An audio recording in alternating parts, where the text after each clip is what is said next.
दोस्तों, अगर मैं आपसे पूछूं कि आज आपके पास 10,000 हैं तो यही 10,000 आप एफडी में रखोगे या म्यूचुअल फंड में? 90% लोग तुरंत बोलेंगे कि एफडी में, क्योंकि एफडी सुरक्षित होती है। क्या सेफ होना हमेशा सही है? यही असली कंफ्यूजन शुरू। सबसे पहले समझो एफडी क्या होती है। एफडी यानी फिक्स डिपॉजिट, जहां पैसा बैंक में आपका सुरक्षित होता है। यहाँ आपको सालाना 6 से 7% औसत रिटर्न मिलता है। ना ज्यादा फायदा ना ज्यादा नुकसान। एक बात ये भी सच है कि अगर इन्फ्लेशन 6 से 7% की दर से हर साल बढ़ रहा है तो आपकी रियल अर्निंग जीरो हो जाती है।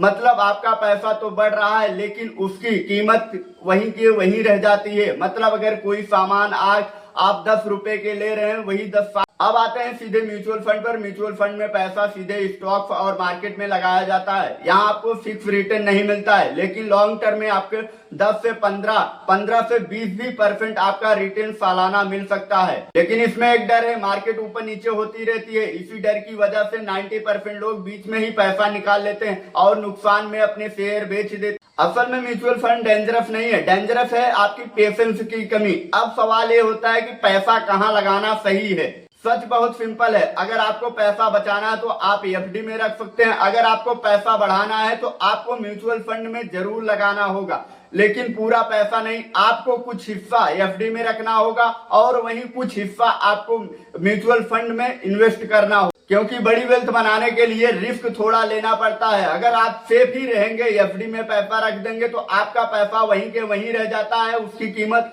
वहीं रह जाती है। लेकिन अगर आप थोड़ा सा रिस्क ले लेते हैं, म्यूचुअल फंड में लगा देते हैं, तो आपका पैसा कई गुना ज्यादा 10 से 15% सालाना रिटर्न उससे ज्यादा दे सकता है। अगर आपको ऐसी सिंपल फाइनेंस वाली वीडियो चाहिए तो कमेंट में मनी लिखिए। अगर वीडियो पसंद आया तो वीडियो को लाइक करें, शेयर करें, चैनल को सब्सक्राइब करना मत भूलिए।